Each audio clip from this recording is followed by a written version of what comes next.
Hello, my friends, and welcome to episode 23 of the Kiss Army Nation podcast. We are your hosts, Pasquale Veri. And I'm Claudius Pera. Welcome to the show, everyone. So we are joined once again by our panel guests, Patrick de Montigny. Hi. And Craig Patton. Hey, guys. How you doing, Craig? How you doing, Pat? I'm doing good, actually. Very good. They're very relaxed from a 2-week vacation, so it's all good. Good stuff. Nice to have you back. Thanks. So Marvel Studios released a new TV show called What If? And it's essentially a reimagining of noteworthy events in the Marvel Cinematic Universe. But what if we applied this concept to KISStory? What if we reimagined noteworthy events in KISStory? So that's basically our discussion today.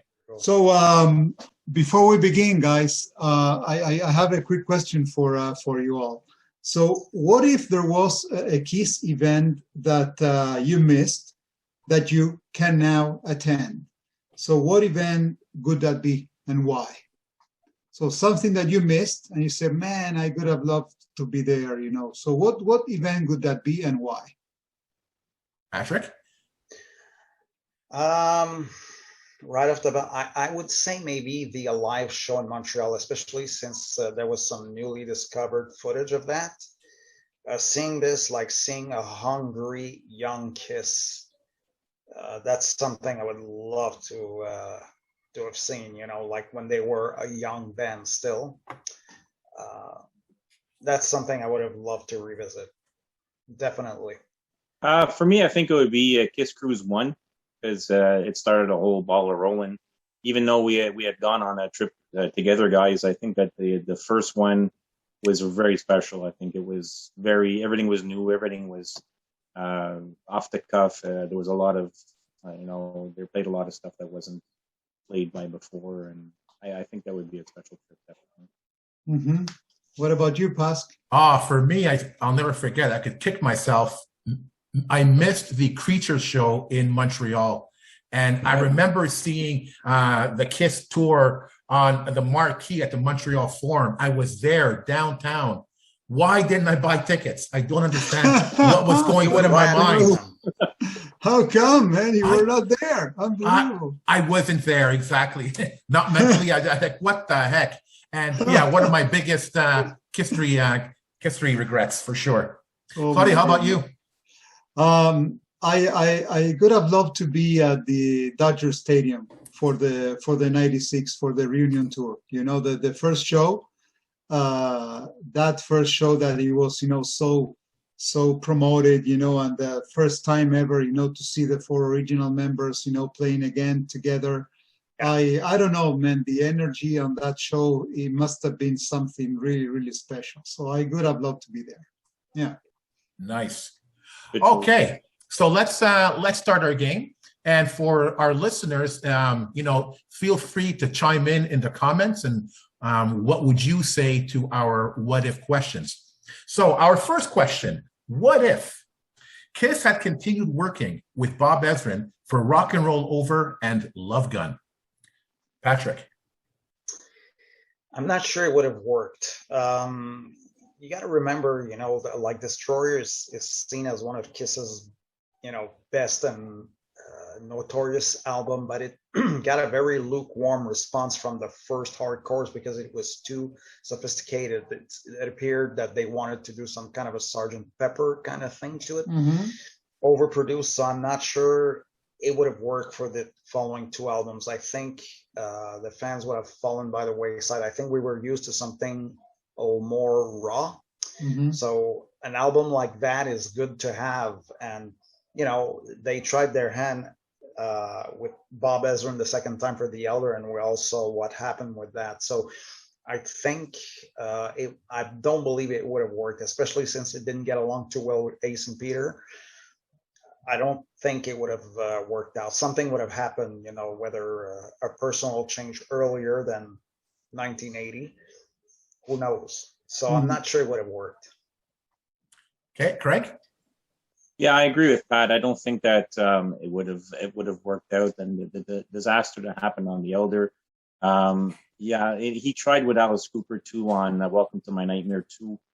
A few songs were okay, but it didn't recapture the magic either. I think that what the route that they took was the best route at the time. Definitely, those two albums are iconic, and the sound and the freshness for me of the music of those two albums. Definitely, I don't think Bob Ezrin could have recreated that. Mm-hmm. Right, Claudia? That's a great question, and it's interesting because now after 50 years of KISStory, we know that Rock and Roll Over and Love Gun, they're masterpieces, they're signature albums, and I think we all agree that Eddie Kramer was the one who could actually capture the sound for KISS, right? And he could work so well with Ace and Peter. But let me say, I would have loved to experience, Rock and Roll Over and Love Gun with Bob Ezrin, as a producer. I would have loved to see musically how the band was going to sound, experiencing different sounds and this kind of cinematic, twist that Bob Ezrin gave to Destroyer. And actually, even after the huge success of Beth, I think that things could have worked extremely well. Nothing bad to say about the work with Eddie Kramer. As I said, 77, 78, that KISS was at the Mount, it was way high, so it was the best time ever. But I could have loved to experience that sound with Bob Ezrin. Yeah, you, Pask? I agree with Patrick. I don't think it would work. Again, the album didn't do well when it first came out. It didn't get a very good response from the fans. All the sound effects in there, the overproduction. People just didn't like that. It wasn't KISS. It wasn't a KISS rock and roll album. And at the time, if I remember my history correctly, KISS still didn't hit the mainstream yet. Mm-hmm. So they were going off the vibe of the Alive album, and I think the hardcore fans were still the KISS fans at the time, and they were looking and waiting for a rock and roll album, and they got Destroyer. Yeah. Now I think we might deal with this a little bit later on, but it's because of Beth that Destroyer hit the mainstream that KISS, I believe, survived and continued to move forward. And if it wasn't for that, I don't think KISS would have moved forward. And if Ezrin continued working with Rock and Roll Over and Love Gun, there's no way. I don't think it would have gone beyond Love Gun, in my opinion. Yeah. Okay, good point. So now that one question is bringing us to the next one, which is actually we're talking about Beth. So what if now, next question, Pat, Craig, and Pask, what if Beth was never released? So Patrick, what do you think? I think, again, when a band like KISS releases a song that is so far removed from their style, it's a double-edged sword, in my opinion. The people who like mainstream music, like songs like that, they may not be turned on to KISS. I think it created a buzz, and I think it helped promote the album and the sales, and then KISS became, they maintained their way to the top.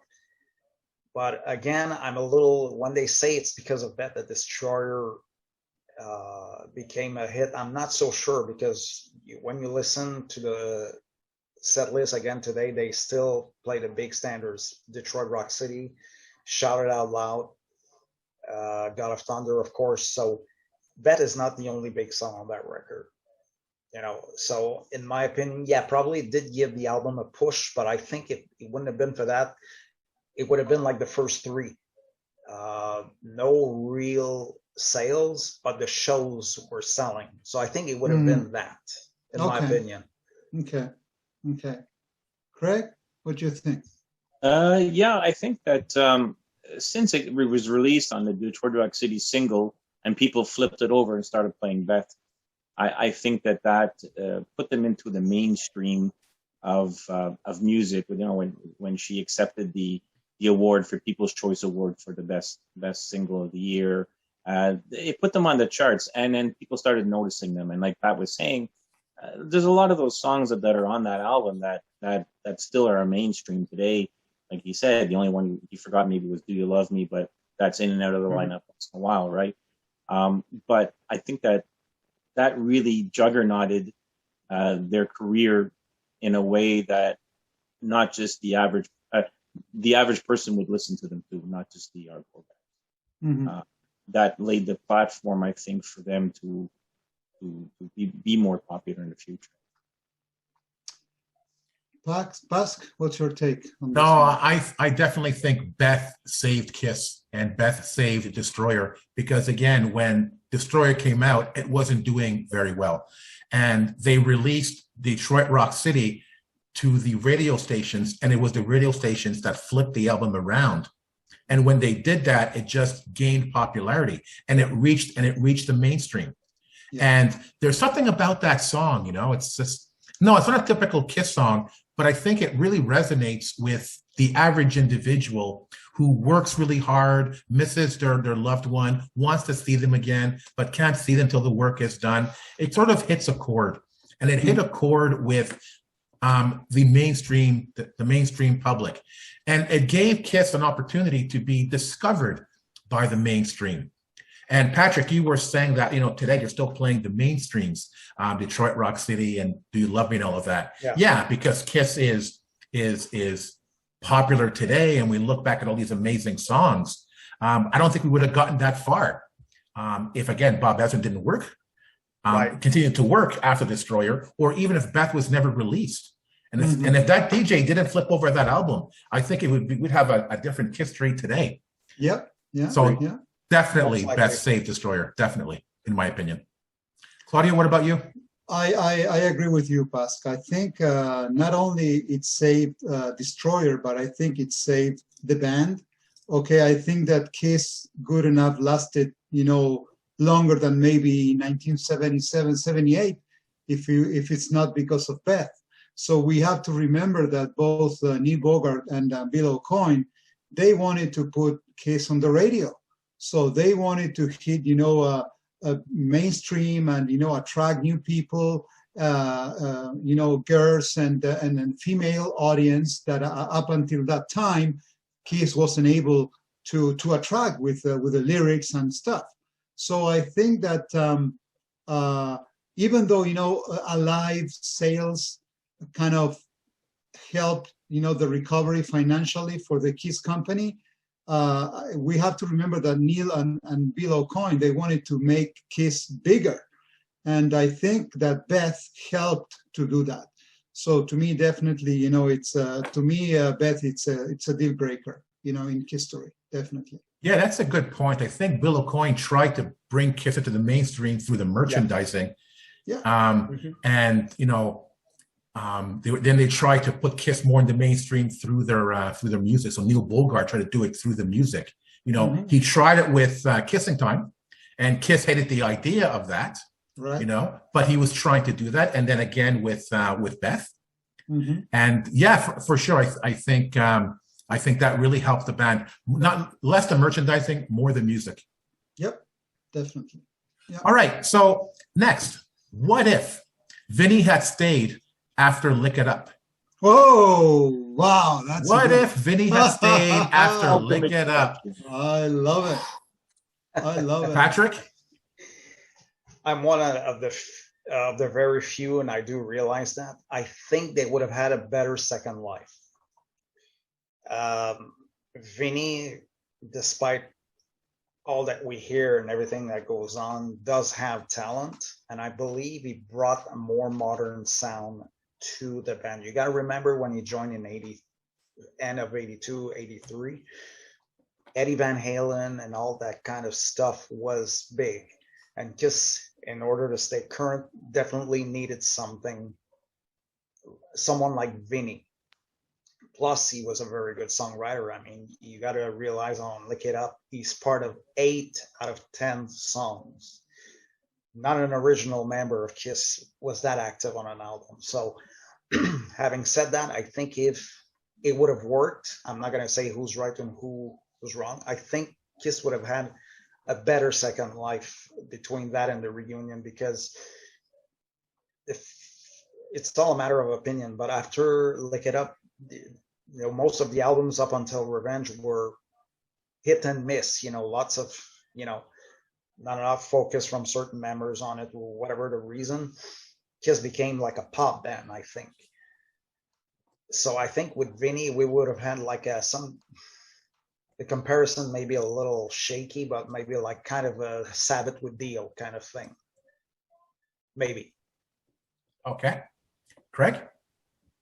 I have to agree to disagree sometimes.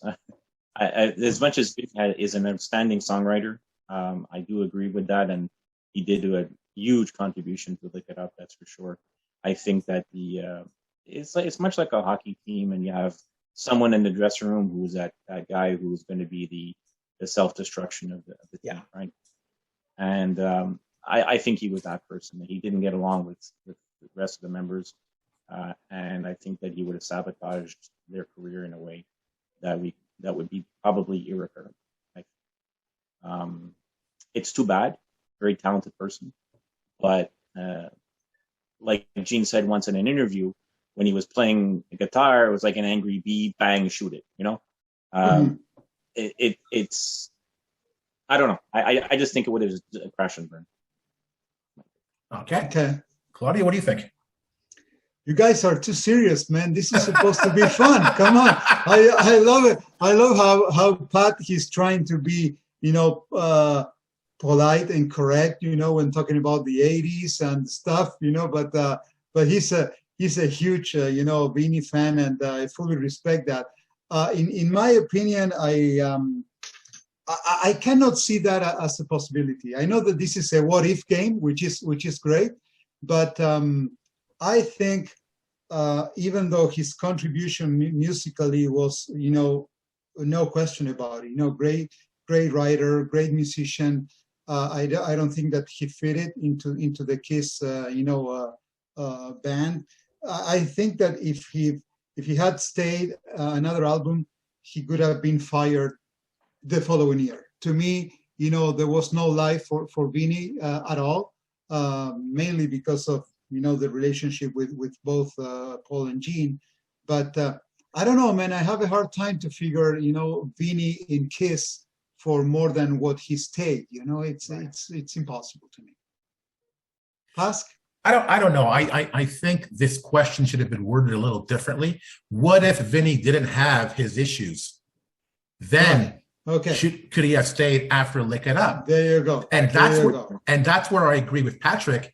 If he didn't have all these issues, oh my God, what he would have brought to the band, musically, with his songwriting, it would be incredible. And a lot of the albums that were made probably wouldn't have been made if if Vinny was still there, because it would have elevated the production of Kiss songs. Yeah, right. Yeah. So I think it would have gone from like here to there if Vinny was a team player. If Vinny was a Bruce Kulick, imagine.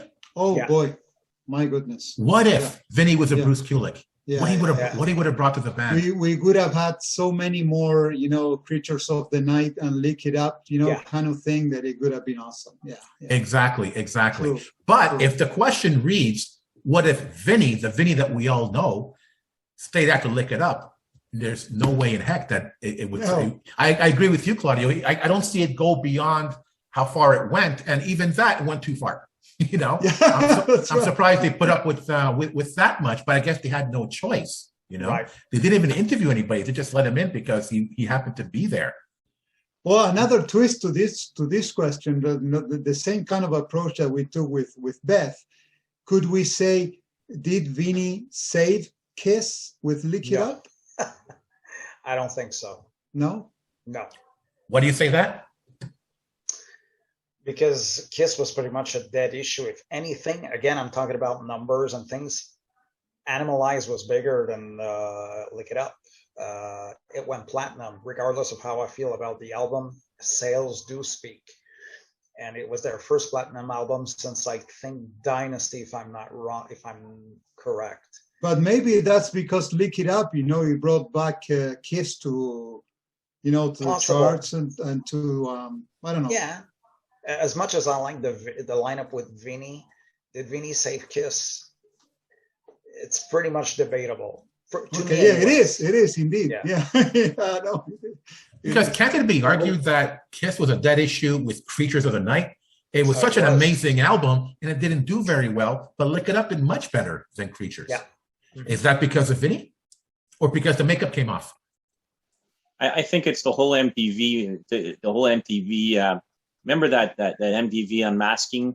I think that whole thing started a whole new interest, and people were very curious of what these guys look like without makeup, and the mystique was gone. And even though the songwriting was better on Lick It Up, I think that it snowballed into Animalize and albums afterwards that brought back some fans they had lost, maybe, or brought some new members to the fold.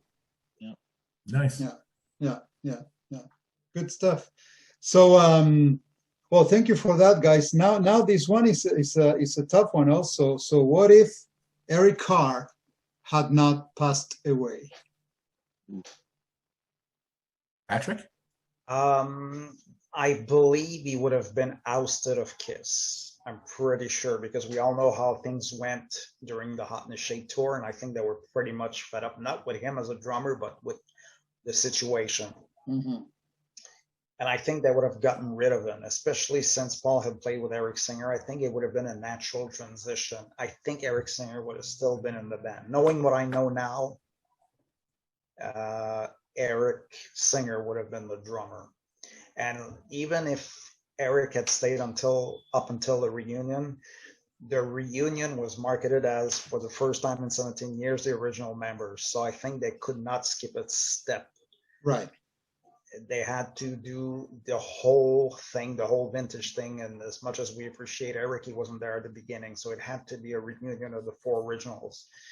And it would have been unfortunate. I think Eric would have joined another band. I think. So, but I think he wouldn't be in Kiss anymore. Okay. Mm-hmm. Craig? Well, it's a tough question. Listen, I think I like his drumming very much. I even like it better than Eric Singer's. I find it's a much heavier beat, a much heavier drum sound, which I like. It's all a personal taste thing. You like a heavy drummer, or you like more like the Kiss albums where the drums are more tinny, or whatever the case may be. But I think Pat's right. I don't think that they would have kept him in the band. I think Eric Singer was the future. But I think they would have lost that edge of that sound, that Creature sound, that, the Elder sound. I don't know. I just don't think he'd be there. But unfortunately, I would like him to be. Okay.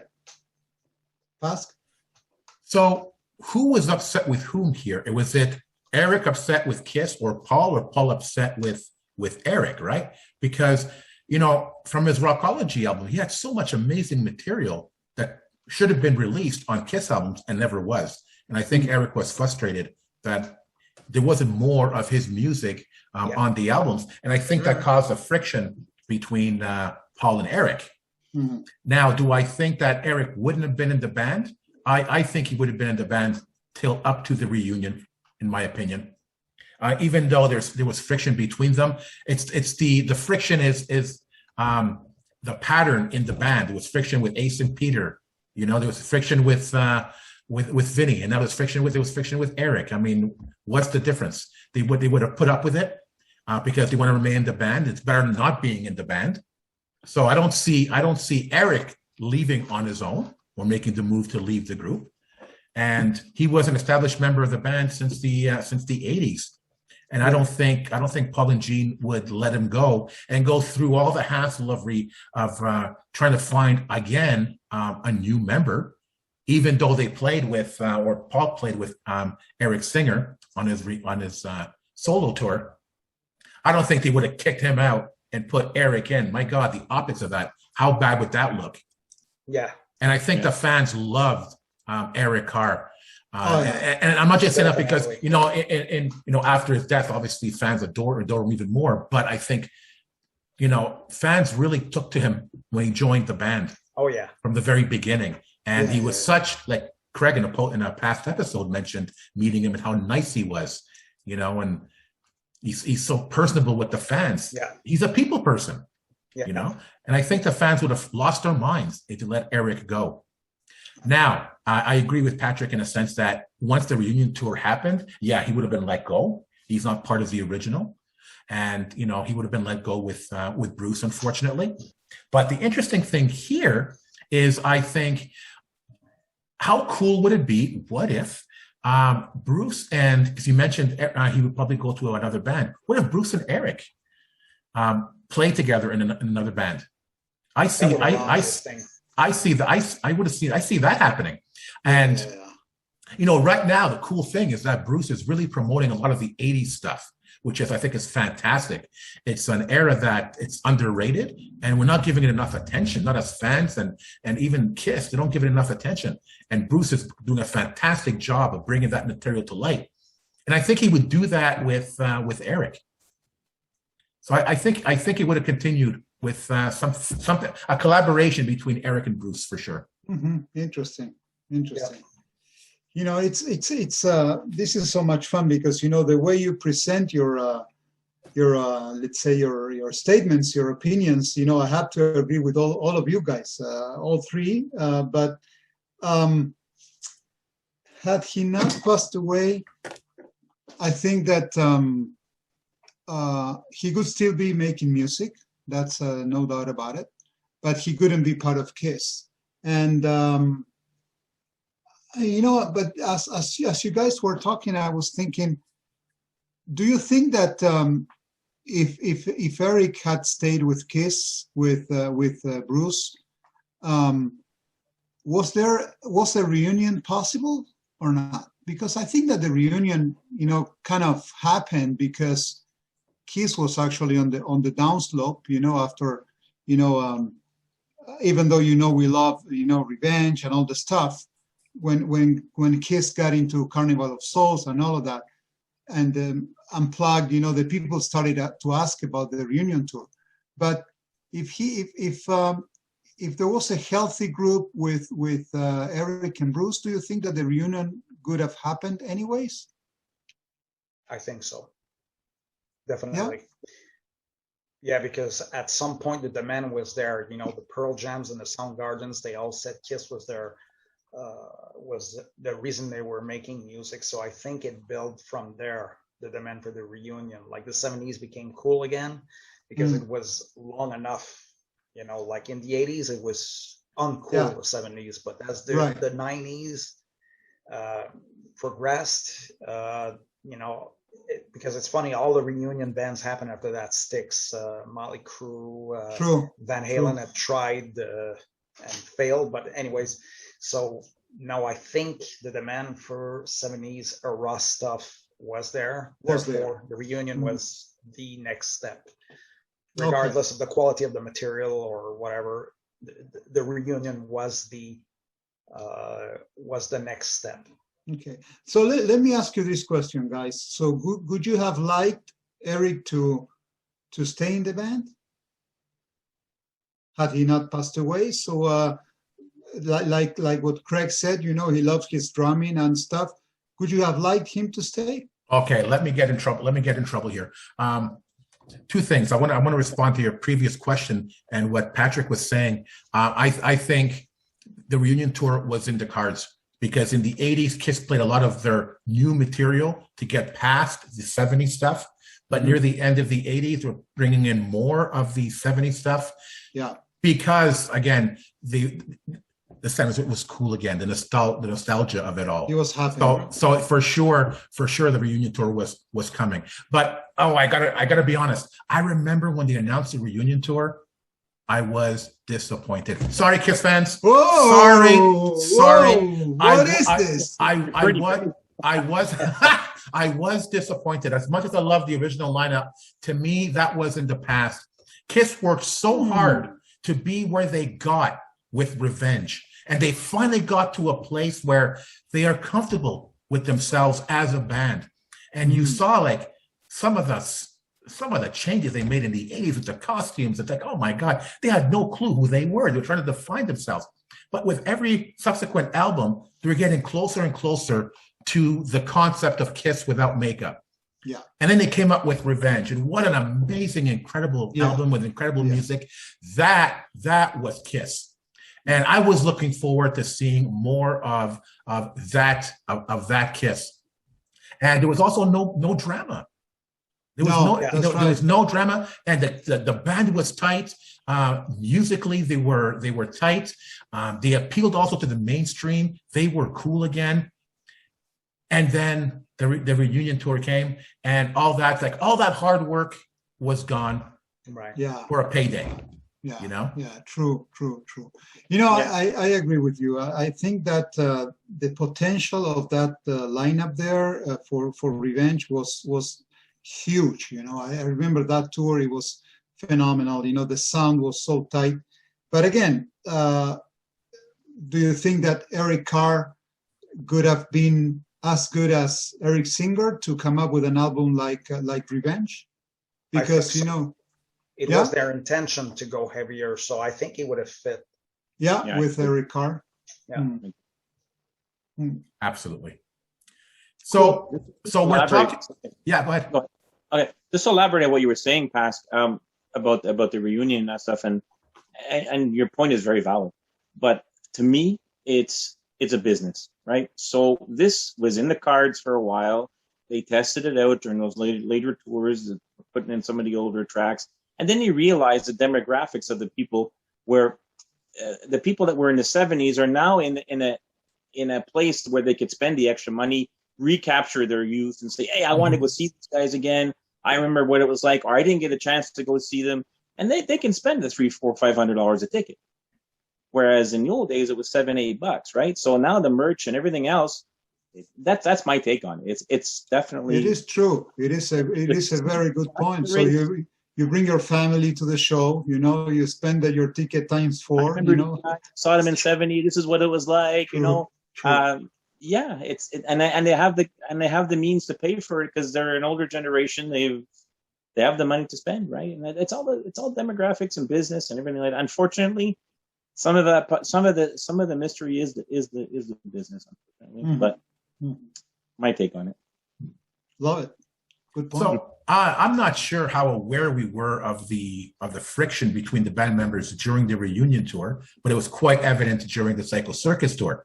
And the reunion was basically, you know, on a downward spiral from there. But speaking of the reunion tour, what if Ace and Peter were treated as equals after the first reunion tour, going into Psycho Circus? Because if I remember correctly, basically after the tour, they were saying, okay, listen, we did everything you said, everything you wanted. We behaved ourselves. Can we get equal pay? Can we be treated as equals? And Paul and Gene said, no. And of course, Ace and Peter are going to lash out. Do you blame them? Now, unless I'm wrong in my history here, but what if the case was that Paul and Gene said, you know what? Yeah, you're right. We'll treat you as equals, like back in the day. Would it have changed the course of history? Patrick. That's a very interesting question. My tendency is to think, I don't think it would have changed anything. Because there was already friction, even probably towards the end of the reunion. If they had been treated as equals, would it have changed anything? I'm not so sure. I hope it would have had, but part of me feels no, because, you know, probably again, while recording an album, the philosophy is not everybody gets an equal share. It's what's the best stuff, and probably Ace and Peter's stuff would have wound up being rejected, which would have caused more friction. So I think because also I think that's why the backlash of the Psycho Circus record was because of that too, because Ace got one song and Peter was not even considered, or maybe he was considered, but they said his stuff isn't up to par or whatever. So excuse me, very difficult to I think the same differences would have been there anyway, even if they would have been equals, I think. Okay. Craig? I think it would have they would have self-destructed anyways. I mean, if they were given an equal share of it, I think that with the extra money and the extra fame, I think they still would have done what they've done to get kicked out of the band in the first place.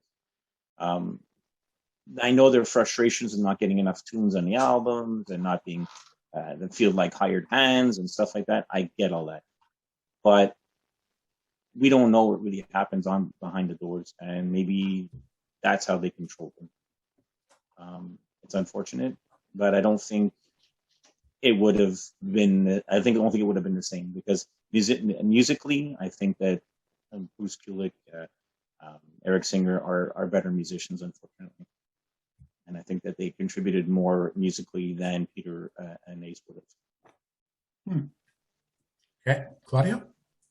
I think the final outcome is as Craig just said. It would have been the same. To me, I think that maybe if they had been treated equally, they could have maybe made a couple of records, playing together. And I think that they could have contributed more because actually Psycho Circus, it's a joke, right? It's not Kiss, right? So it's, Peter is not even playing there. So again, musically speaking, I think they could have been able to record a couple of more albums. Maybe if they got along better, they could have toured, for longer, maybe 3-4 more years. That to me, it could have been the only change. But at the end of the road, it was done. They were going to finish because their personalities, they cannot match. And that these guys are older now. It's not the same as when they were 20. So in their 20s, so with fame and money and all the stuff, you cannot cope with each other. But I think we could have had the chance to have new music, with the original four. That's what I think. Ask. Okay, how can I put this? When, in my opinion, I believe when Ace and Peter says we want to be treated as equals, they mean musically. They don't have enough musical representation on the albums. Now, when a song is chosen on a Kiss album, who chooses the songs? Is it Paul and Gene?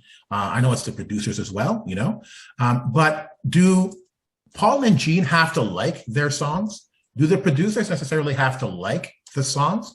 Because it's their taste. It isn't necessarily the taste of the fans. So why not put more Ace songs, more Peter songs, regardless whether the producer, Paul or Gene, likes it or not, because chances are the Ace fans are going to love it. The Peter fans are going to love it. And wouldn't that bring more cohesion to the band in the sense that they're all equals in terms of there are Paul fans, there are Gene fans, Peter and Ace fans, because they are equally represented on an album. They would have been so much better as a band musically. I don't know if it's ego or not, but if they gave Ace and Peter more of a chance to present their own music. And, it's been said that Paul said in an interview that Peter doesn't have the writing techniques. He has no clue in terms of rhyme and structure and all of that. Okay, so what? So what? There are Peter fans. You could sing anything, and they're going to love it. Why not let him put it out there? Heck, they didn't like Beth. They didn't think Beth would succeed. Hey, look what happened there. Yeah, saved them. Lightning could strike again. Give them a chance. Look at the stuff that the solo stuff that Ace produced on his album. Some good stuff. Yeah. Imagine Rock Soldier on a Kiss album. Yeah. If given the opportunity, he would never have been given the opportunity to do that. Now, is it because their material is subpar, or is it because maybe, and I believe it is a possibility, that they are intimidated by their talent as well, be it Ace, Peter, Eric, because they don't want to be upstaged by their music. Because to them, Kiss is Paul and Gene. They never saw it as a cohesive band, and I believe even at the beginning, because it was Paul and Gene that really are the founding members of the band. They really started it, and then they brought in Ace and Peter later on. So I Yeah. believe in their minds, it was always the Paul and Gene show from the very beginning. They Yeah, were that's- they were never equals, even in the day. We were told they were. No, they weren't. No, they weren't. And I But wish. yeah, go ahead. No, I was going to end by saying I just wish from the very beginning they were given more representation. And I remember in Psycho Circus, people were expecting a double album. You know, 4 songs, 4 songs per band member. Okay, why not? That would have been cool. Why not? Yeah. I would have loved that. That's what I was expecting. Yeah. Me too, actually.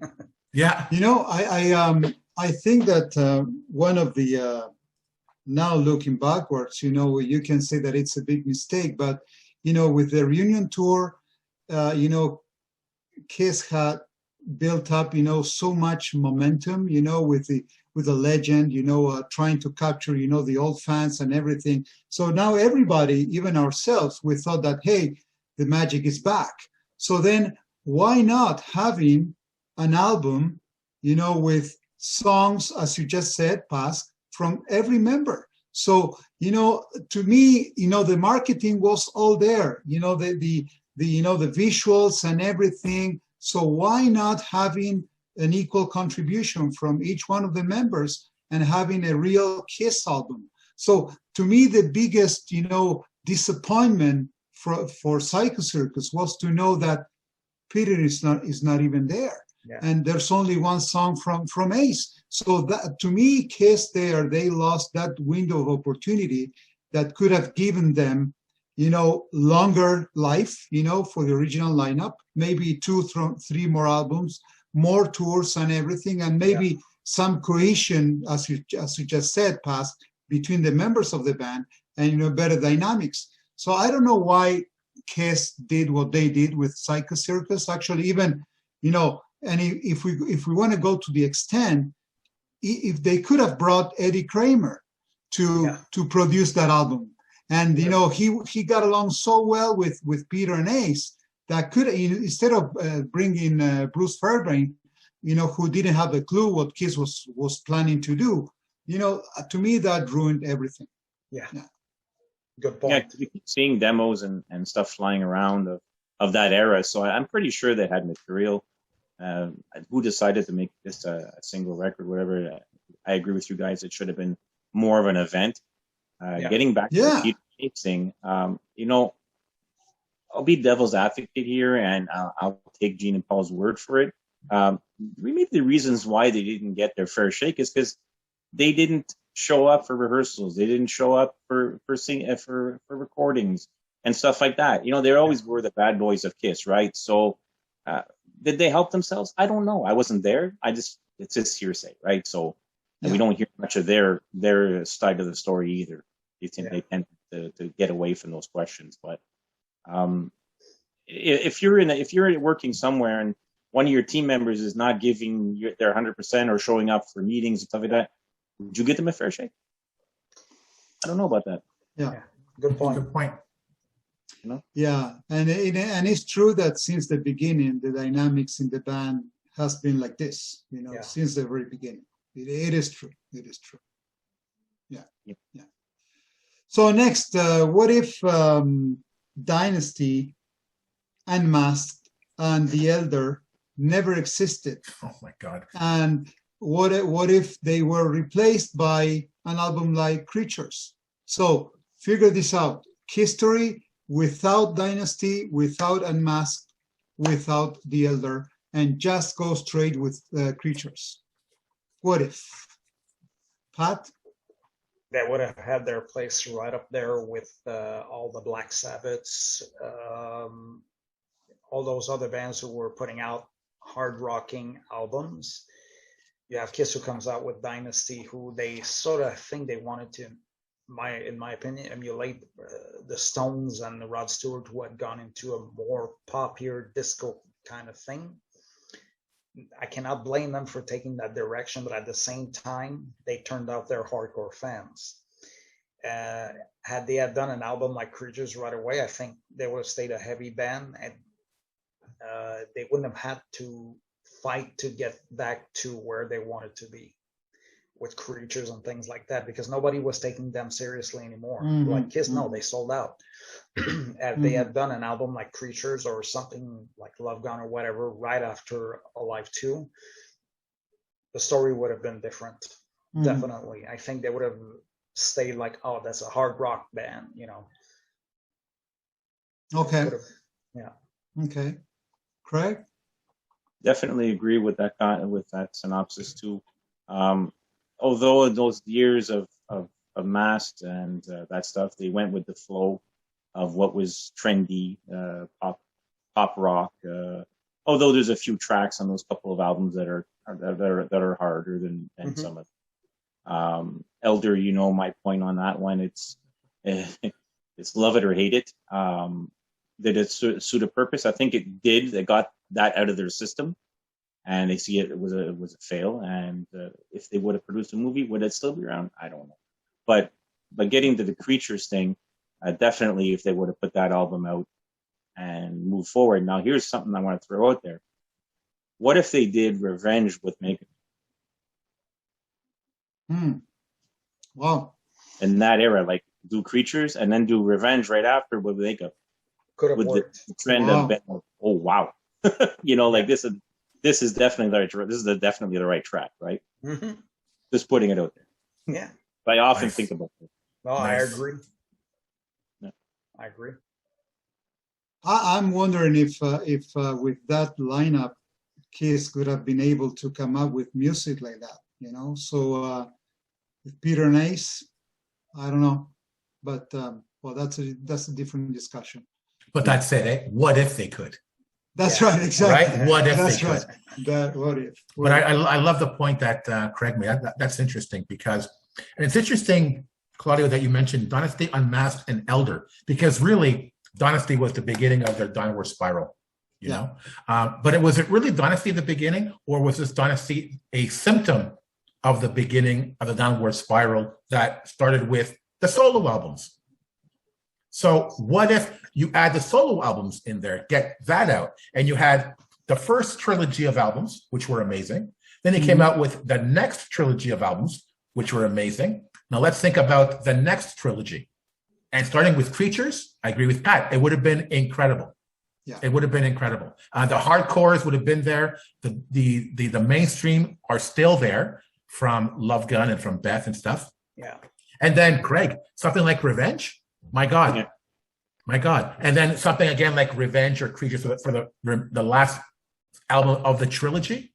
They would have been unstoppable. Now forget if Ace and Peter could do it. I agree with you. I don't think they could. There's no way. They weren't tight enough. No way. Right. But what if? Wow, that would have been incredible. Would the makeup have come off as soon, like when it did? Would it stayed on a lot longer because of it? I wonder. Yeah, it is true. It is true. Well, that's that's the beauty of this game, you know, the what if. But many scenarios. Oh my God, many different universes. Yeah. You know, as you guys are kind of giving your opinions, I'm thinking, you know, can I imagine KISStory without the solo albums, or can I imagine, you know, without Dynasty and Unmasked? It is funny. It is true. We know personally, and this is from me. Kiss couldn't mean the same to me if there's no Dynasty or Unmasked. And this is mainly because that's when I was exposed to the band. And I remember that, you know, we always come to the emotional connection with the band. As Pasc always says, you know, for some of the guys, it's Alive. For some others, it's the Destroyer. In my case, I was first exposed to the band with Dynasty and Unmasked. And those two albums, you know, I keep them in a special place in my heart, you know, that I cannot imagine, you know, the band without it. But I think that it's a very important era in the band, you know, not only in the US, but you know, look at what happened in Australia. Look at what happened in South America with those two albums, man. They were huge. Yeah. You know, we couldn't have I Was Made for Loving You, and you know, some of the Kiss bands, that they're gonna bash me on this, but hey, you cannot, argue the success of songs like I Was Made, Shandy, and even, we were talking about Ace's contribution. Ace's contribution musically on both Dynasty and Mask is undeniable. It's huge. It's undeniable. Absolutely. So for Ace's fans, those two albums are the signature, for Yes. Kiss. It's Oh, I love that point that you made. It's very sci-fi, right? It's like time traveling in the past and changing history. yeah, that's right. So I never thought of it that way. If certain albums weren't released, certain fans wouldn't have become fans. Yeah. Certain bands today wouldn't be around because some of these band members were influenced by Dynasty, Elder, Unmasked. It's very true. Very good point. Very good point. Okay. Another what if. What if Gene was not distracted with his movie career in the 80s and focusing solely on Kiss? Patrick? I think the albums would have been a little better because you always needed that balance between Paul and Gene, after Ace and Peter's departures, Creatures was a good balance between the two. Lick It Up too, man. I think after that with Animalize, when he started to do Runaway and all that stuff, his attention was less there. I had a feeling it was like, oh yeah, I have these demos, I'll complete them a little bit, and and the album was done. No real involvement. And I think that's when Paul at some point said, look, I'm supposed to have a partner here who isn't there because he's busy doing all this other stuff. So I think if Gene would have been there more, I think the albums would have sounded a little more cohesive, less filler and more cohesive, because everybody says that Gene's songs on those albums were awful, which I can't disagree. So, but probably that was because of lack of focus. I think he would have maintained Kiss in a heavier direction. We may have gotten Revenge a little earlier. Mm-hmm. Mm-hmm. Okay, Craig? Yeah, I think his contributions during that period were very weak. There's a No, No, No and Bang, Bang You. You can get any more simplified than that. Very weak tracks, right? So I think that if he would have had more contribution, he controls, right? He controls the band to a certain extent with Paul. And I think if he was more involved, he would have controlled a lot of the input. I think they would have been like Pat said, the Revenge would have been earlier. Mm-hmm, mm-hmm, mm-hmm. Okay. Claudio? I agree with the guys. We could have had a Revenge much earlier. I think that the band could have had more success during that decade in the 80s. I know there's a lot of people, me included, that I love some of the material in the 80s, but there's no doubt that Gene was lost. It's all about Paul. Those are like Paul solo albums, in the 80s mainly. And I think that Kiss would have stayed more into the raw hard rock, rock and roll with Gene's contribution. But he was in La La Land. He was doing something else. So you cannot blame him. He was doing other business. Right. No, Paul admitted at one point that how did he say this? He was the music of Kiss, but Gene is the face of Kiss.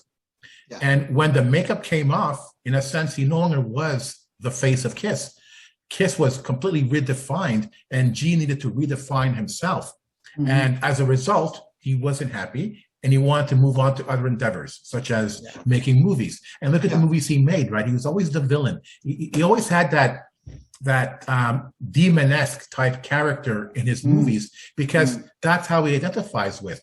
So that just goes to show that he did it because he was grasping to his past identity in Kiss. Yeah. And that's why I think he went into the movies. Yeah. But it would have been interesting if that didn't happen and he worked more on himself in Kiss rather than working more on himself in the movies. It would have been different. So if he's the face of Kiss and the makeup comes off, then he should have become the music of Kiss. So imagine what if Gene were to develop his music more in the vein of God of Thunder, Almost Human, within that kind of stuff, you know, Mhm. that his music defines his character. And when he goes on stage, he doesn't have to have the makeup and the boots to define who he is. The Yeah. songs that he sings defines who he is on Yeah. stage. Yeah. And imagine the albums, how amazing it would be with those songs on those albums. And I agree with Pat, all those fillers, they would not be there. They would be No, that's right. amazing, amazing albums. Yeah. True. Very true. Very true. So, well, guys, we're getting to the final question. So this is a good one. So what if Ace, Bruce, and Peter opened for KISS during the End of the Road tour?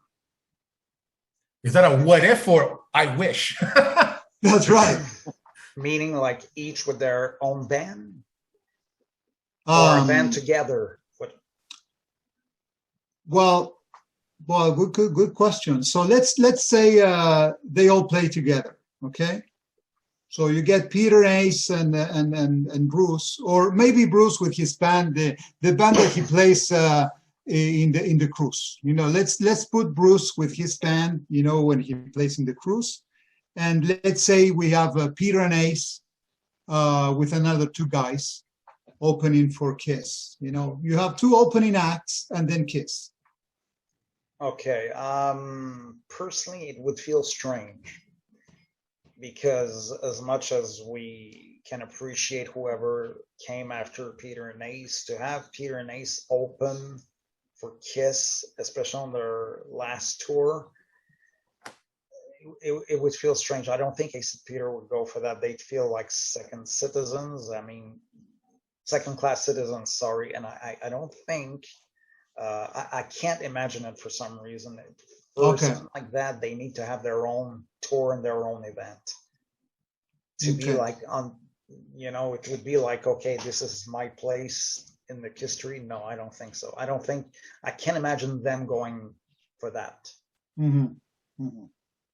Bruce, it would be appreciated, but again, maybe he'd feel the same way. Okay. Craig, what about you? Yeah, I think they would feel also that they would be like second fiddle, you know, like, okay, well, you're not good enough to be in the big band, but you can play the opening act. You know? You can't play with the big boys. You got to stay in the sandbox. You know, it's a funny analogy, but yeah, I don't see it working at all. I mean, they have their place on the cruises, like because there's many different kind of bands that are on the cruise, right? So they all have their niche, you know.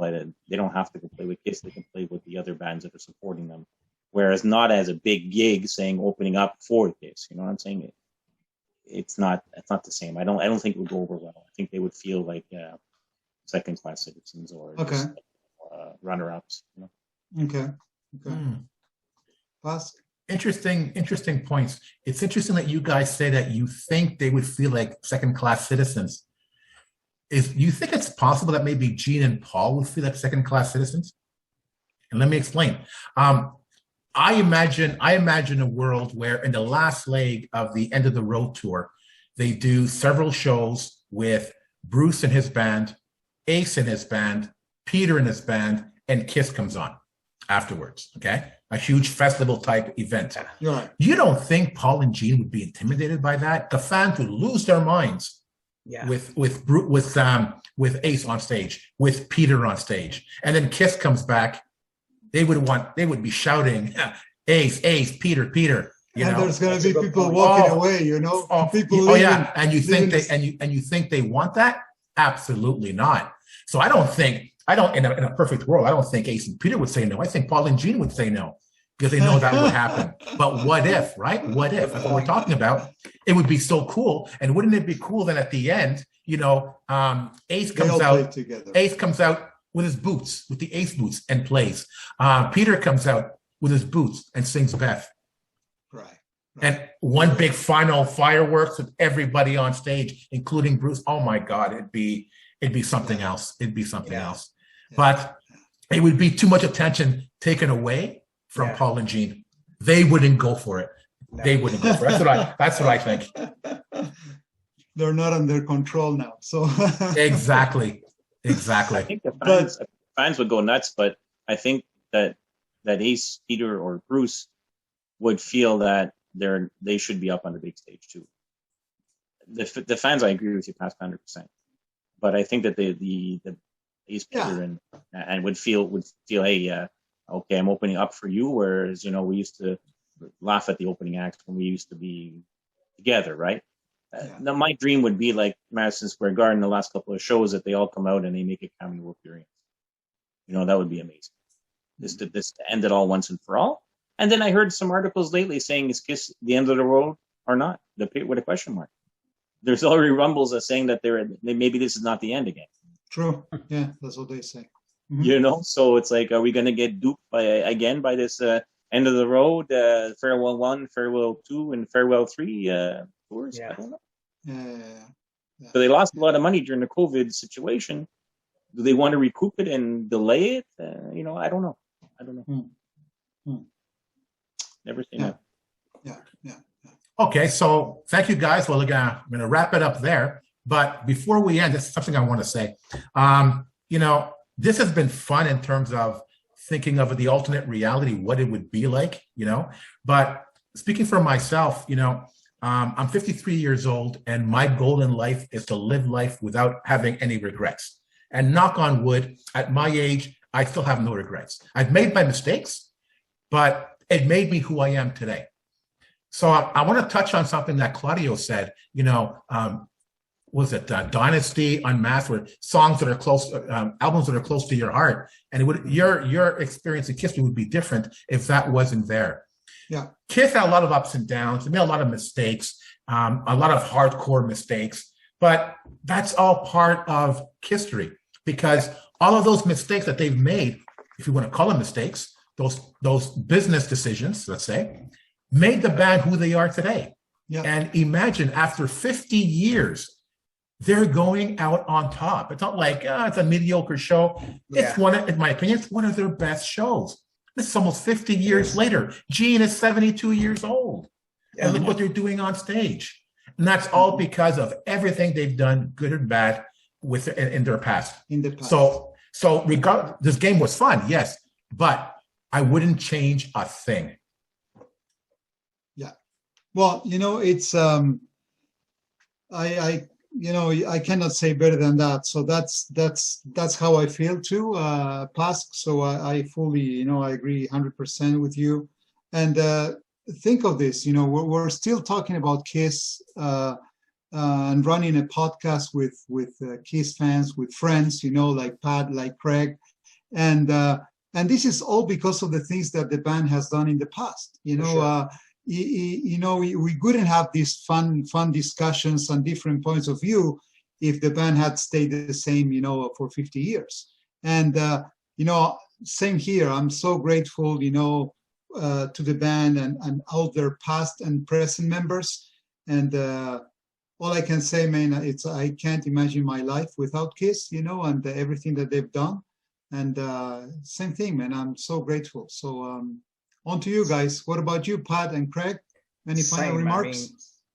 I think, if it wasn't for KISS, I imagine, what I would be doing, and I'd be certainly doing something else, but I can't imagine really my life without KISS or the passion that I have for it. And they brought so much, and, I'm very thankful for all the people that I've got in contact with, great friends, and, around the world. So it's all positive in my opinion. So I'm with Pask on that. I wouldn't change a thing. Leave KISStory as is. Leave it alone. Yeah. Greg, what about you? Same for me. Listen, it's like I always said, it's a community, right? It's about the team. It's about basically the friends and the colleagues and it's the collection, the merchandising, the banter, the talk. It's all fantastic. I mean, I couldn't imagine my life without it. Stuck up for them in the 70s, still stick up for them today when it's cool. The thing that I noticed, they're a band, they're human, they make mistakes, as Pask says, but don't kid yourself. They're businessmen. It's a business strategy they have, and if they fall on their face on something, they'll make it up somewhere else. And they know what makes people tick. Yeah. So hats off to the KISS Army, and wouldn't be here without them. There you go. Awesome. Fantastic. I love the positive nature of this podcast. I think it's Same amazing. here. Love I it. think it's amazing. So thank you, Patrick and Craig, for being on the show. Thanks for inviting us. Looking forward to our next discussion panel. Same here. Thank you, guys. Thank you so much. Okay. So to the KISS Army, thank you very much for listening. We hope you enjoyed the show. And remember, never stop rocking. Take care, everyone. Ciao. Bye-bye. Bye-bye. The KISS Army Nation podcast has partnered up with Click T-Shop to offer our listeners a high-quality t-shirt with graphic design by Xander Graphics. Check out Click T-Shop at clickteeshop.com.